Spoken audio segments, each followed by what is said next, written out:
বাঙালি খানায় সবাইকে স্বাগত জানাই।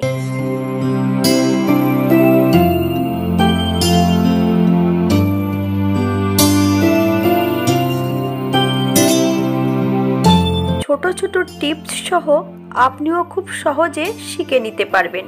আমরা তো সবাই মটন চাপ রান্না করতে জানি, তবে আজকে আমি এখানে কিভাবে মটন চাপ রান্না করলাম চলুন সেটা একবার দেখে নেওয়া যাক। আজকে আমি রান্না করব মটন চাপ। মটন চাপ রান্না করার জন্য মিডিয়াম সাইজের 6টা পেঁয়াজ, 1টা রসুন, বেশ কিছুটা আদা, বেশ আরও কিছু মশলা নিয়ে নেব। 2 চামচ জিরে, 3 চামচ ধনে, 5-6টা শুকনো লঙ্কা। আপনারা লঙ্কাটা পরিমাণ মতন অ্যাড করবেন। বেশ কিছুটা চালমগজ আমি আগের থেকে ভিজিয়ে রেখেছি।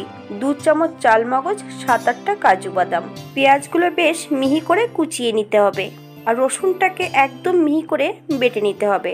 সম্পূর্ণ মশলাগুলো মিহি করে আমি বেটে নেব।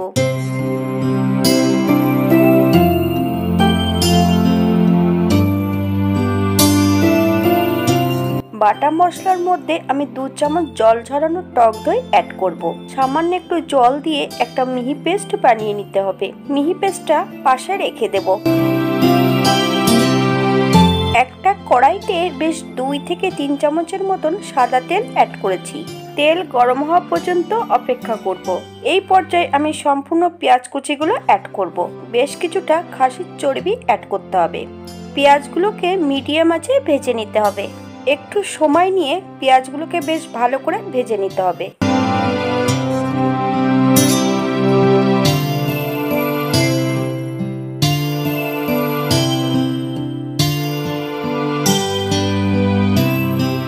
এখানে আমি 800 গ্রামের মতন খাসির মাংস নিয়েছি।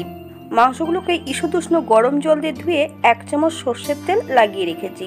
এই পর্যায়ে সম্পূর্ণ মাংসগুলোকে ম্যারিনেট করব। প্রথমে আমি বাটা মশলাটা অ্যাড করব।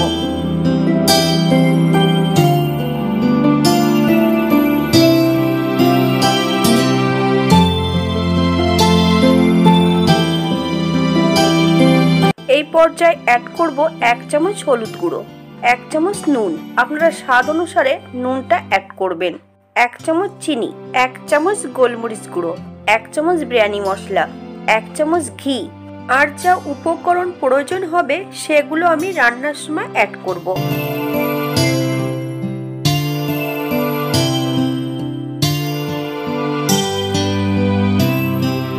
এই পর্যায়ে সম্পূর্ণ পেঁয়াজ ভাজাগুলো অ্যাড করতে হবে। মাংসের সঙ্গে মশলা দিয়ে বেশ ভালো করে মাখাতে হবে। মাখানোর পর রেস্টে রেখে দেব ওভারনাইট।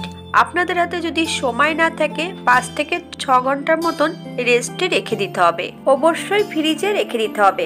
ফ্রিজ থেকে বের করে সঙ্গে সঙ্গে রান্না করবেন না, বাইরে অন্তত 1 ঘন্টা রেখে দেবেন, তারপর রান্না করবেন। একটা কড়াইতে পেঁয়াজ ভাজা তেলটা অ্যাড করেছি। ফোড়নে রেখেছি দারচিনি, এলাচ, লং। ফোড়ন থেকে সুগন্ধ বেরোলে সম্পূর্ণ ম্যারিনেট করা মাংসগুলো অ্যাড করতে হবে। মিডিয়াম আঁচে বেশ 2 থেকে 3 মিনিটের মতন ভালো করে নেড়ে নিতে হবে। এই পর্যায়ে আমি 10 মিনিটের জন্য ঢাকা দিয়ে দেব। ঢাকা দেওয়ার পর ঢাকা খুলে মাঝে মাঝে একটু নেড়ে দিতে হবে, নইলে কড়াইয়ের নিচটাতে লেগে যেতে পারে, কারণ ম্যারিনেটের সময় কাজু বাদাম অ্যাড করা আছে। কাজু বাদাম অনেক সময় কড়াইয়ের নিচটাতে লেগে যায়। 10 মিনিট পর আবার আমি একটু নেড়ে চেড়ে নেব। ঠিক এরকম করে 2-3 বার করে ঢাকা দিয়ে দিয়ে রান্না করে নিতে হবে সম্পূর্ণ মাংসটা।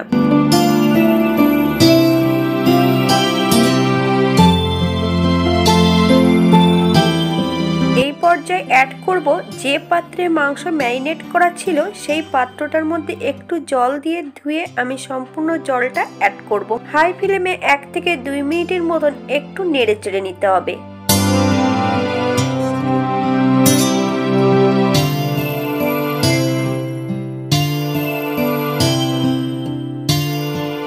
আবারও আমি মিডিয়াম আঁচে 10 থেকে 15 মিনিটের জন্য ঢাকা দিয়ে দেব। 15 মিনিট পর ঢাকা খুলে বেশ আর একটু নেড়ে চেড়ে নিতে হবে।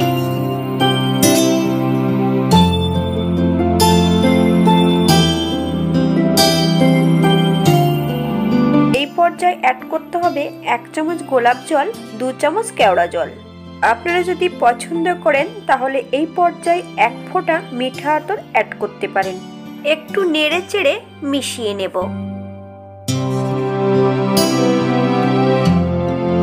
এই পর্যায়ে আমি 5 মিনিটের জন্য স্ট্যান্ডিং টাইম দেব, তারপর সার্ভ করব।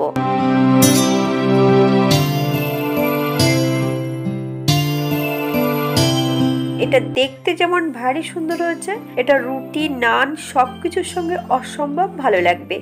আপনারা একবার বাড়িতে একই পদ্ধতিতে বানিয়ে নেবেন। আমি মটন চাপ করার জন্য 800 গ্রাম মাংস নিয়েছিলাম, 6টা পেঁয়াজ নিয়েছিলাম মিডিয়াম সাইজের, একটা মিডিয়াম সাইজের রসুন। এই মাংসের জন্য এই মশলাটা একদম পারফেক্ট। আপনারা তেল অথবা ঘিটা কম বেশি করে নিতে পারেন। আপনারা যদি পছন্দ করেন আমুল দুধ অথবা খোয়া ক্ষীর অ্যাড করতে পারেন। আমি ম্যারিনেট করেছিলাম ভাজা পেঁয়াজ দিয়ে, আপনারা কাঁচা পেঁয়াজ দিয়েও ম্যারিনেট করতে পারেন। তবে ভাজা পেঁয়াজ দিয়ে ম্যারিনেট করলে খেতে খুব সুস্বাদু হয়। সবাই সুস্থ থাকবেন, ভালো থাকবেন। অন্যদিন একটা নতুন রেসিপি নিয়ে আপনাদের সামনে আবার আমি হাজির হব। ভিডিওটি দেখার জন্য ধন্যবাদ। ভিডিওটি ভালো লাগলে একটা লাইক দিয়ে পাশে থাকবেন।